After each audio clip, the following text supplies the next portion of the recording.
Hello বন্ধুরা, আবার একটি ব্লগ ভিডিও নিয়ে আসলাম।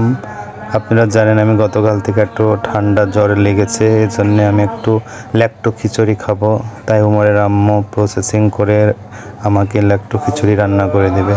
আর আমরা আমাদের এদিকের ভাষায় এটা ল্যাক্টো খিচুড়ি বলি। আপনারা আপনাদের এদিকে কি বলেন অবশ্যই আমাকে কমেন্টে জানাবেন।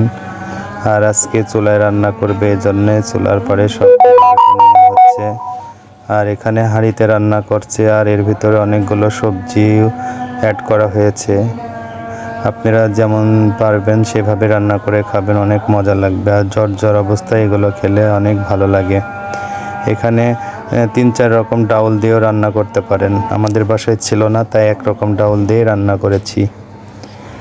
আর এটা খেলে আমার এমনিতে ভালো লাগে, আর জ্বর আসলে এটা আমার এমনিতে বেশি খেতে মন চায়। কার কার এই খিচুড়িটা পছন্দ অবশ্যই কমেন্ট করবেন।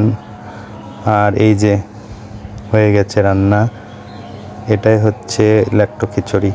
আর এর চেয়ে আরও ল্যাক্টো করা যায়, তারপরেও আমি এইভাবে খেতে ভালো লাগে। তাই আজ এ পর্যন্ত, আল্লাহ হাফেজ।